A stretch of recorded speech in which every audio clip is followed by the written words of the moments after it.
Welcome back to Les Schwab Tire Center's Outdoor GPS, presented by Fisherman's Marine and Outdoor. Now it's time for your weekend tech tip, brought to you by Chevy Silverado. Perfect time to lean on David Johnson from David Johnson's Guide Service for our Chevy Silverado Tech Tip of the Week. And I love how you did this.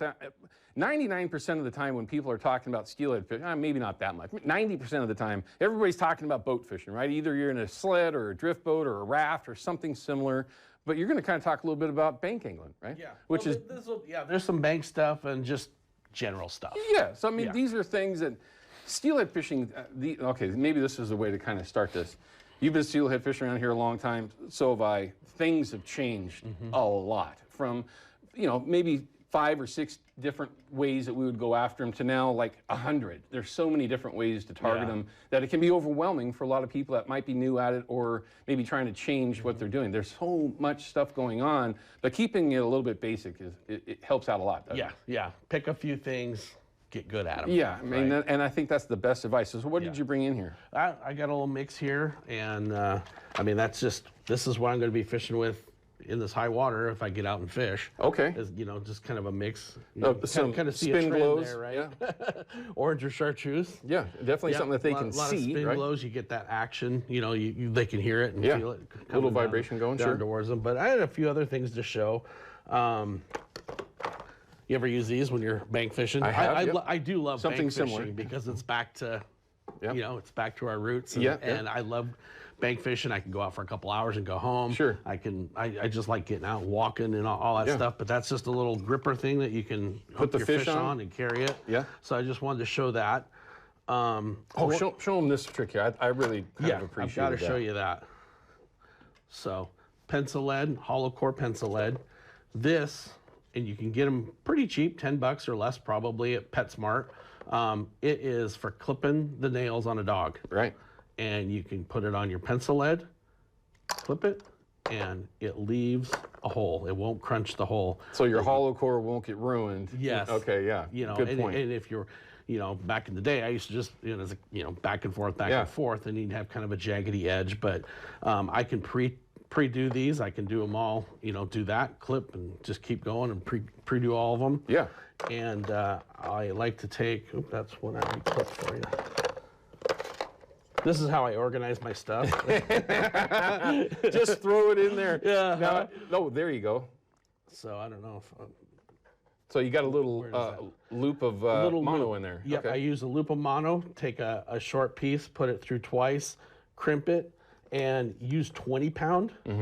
If you use like 10 or something like that, it slips out. So too thin. I'll use a heavier line, and that keeps it in there. And with this real small pencil lead, I can fish sometimes days. I can maybe sometimes go a whole week of guiding and not lose that pencil lead. Usually if I lose it, it's because somebody hit a tree and it wrapped up in the tree. Sure, gotcha. Cast it and hit the tree. But super simple. They really hold up really well. And use the thinner pencil lead. The thinner the better, and it won't hang up. Right. If I was on the Clackamas, I would be using slinkies. Gotcha. They a lot get more through rock. those, the bigger rock, Yeah. But at the coast, on the coastal rivers, that small pencil lead works great. And like I said, grab one of these toenail clippers for dogs. Yeah, nice little trick. I always carry, I use a lot of super glue. That's useful for all kinds of different things. It is. When I'm doing, it is, keeping your worms on your plastic worm on the that's a jig good head. one. Yeah. I will put it on an egg loop or a bobber stop for my bead, and I super glue it where I want it to be, and it doesn't always end up slide at all to your hook. So it will break loose when you get a fish on or whatever. That's fine. I don't usually use the same leader anyway. Right. I usually use 10 or 12 pound fluorocarbon with my beads. Gotcha. I like fluorocarbon with beads because it sinks. Right. It helps you get down if I'm float fishing. If I'm drift fishing, I always use mono. Gotcha. Because it has more flotation to it. A little bit more buoyancy. It keeps you up off the bottom a little bit when you're drift fishing. Makes sense. Yep. So super glue works for that. Works for your jig heads. I like to make little fixed floats. And I'll super glue a weight on there, so I have a weighting casting. Okay. Weight to my casting. Now you do know that Arrow Floats makes weighted bobbers. They do. He likes to tinker. I like tinker. I was just saying, Dave has thought about that. Mr. Hawken has thought about that in the past. No, but it's a good point. I mean, and even if you were dumb enough like me and cut yourself, super glue in the boat's a good thing to have. That works too. Yeah. Because you never have Band-Aids or duct tape or whatever, but the super glue, super useful. Yeah, And the of course, ceramic on your rod. If you hit something or something and you pop your ceramic out. Okay, it happens. Yep. It does happen, Yep. especially if the rods that he uses. That's very common. Yeah. I always carry some split shot in case you whatever. I always carry some split shot, if you need that. That was a cheap shot all the way around, yeah. man. I'm sorry. Hey, have you ever used a sequin Oh yeah. instead of a bead? That's all I use now. Okay, gotcha.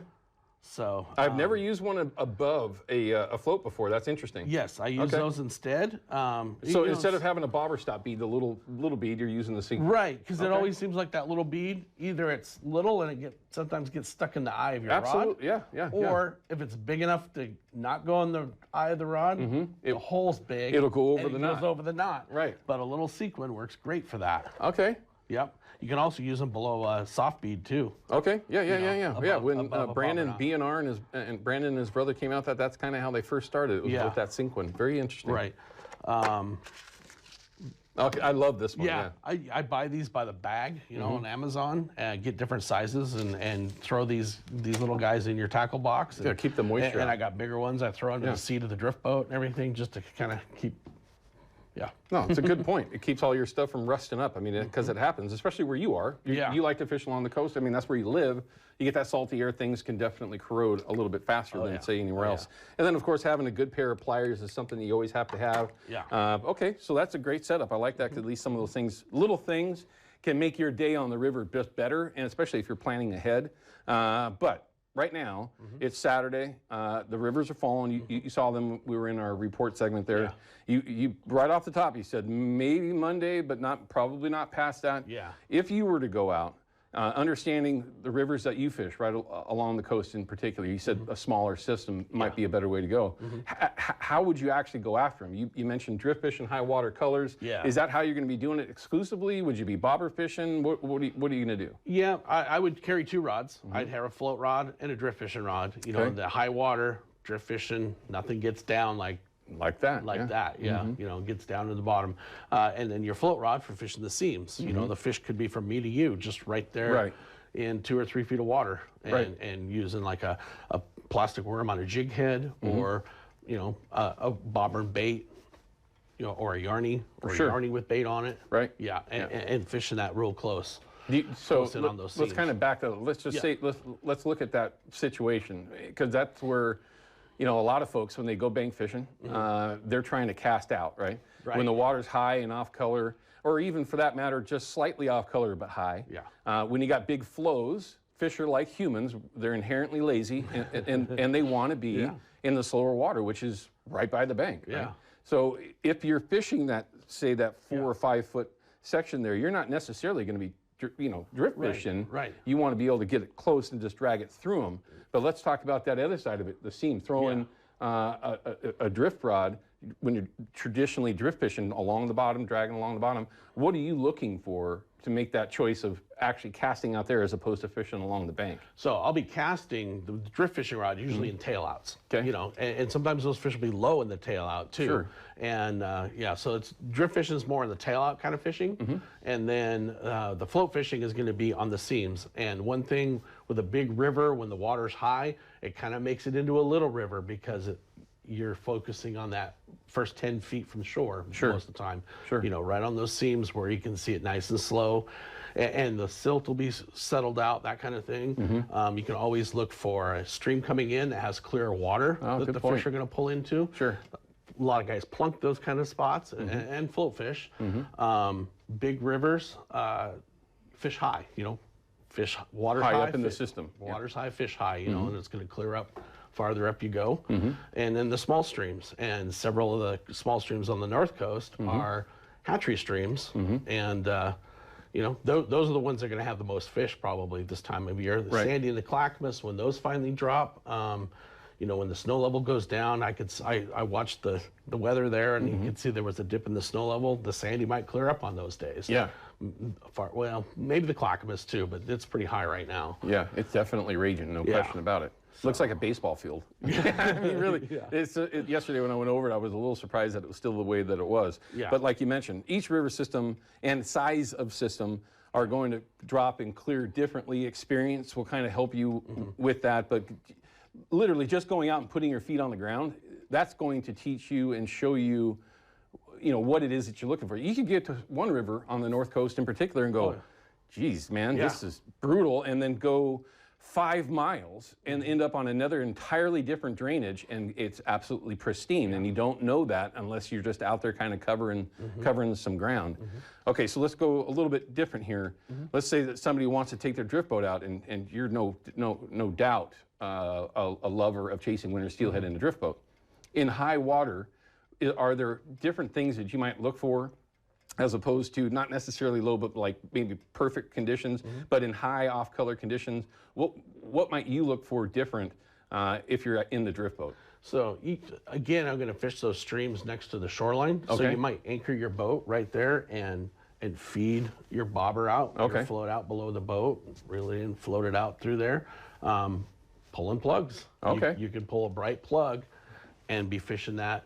You know, you might even be, you know, say usually you're fishing on the right-hand side on the normal flows. You might pull plugs down the left-hand side on the inside. Sure. That's where, you know, because where it might be 2 feet, normal conditions, it's going to be 5 feet now. Right. And that's where the fish are. They're going to be over there, and they're going to swim They're out going there to in be the right there in the raging side. water. Yeah, they're going to be. Ryan, are we okay on time?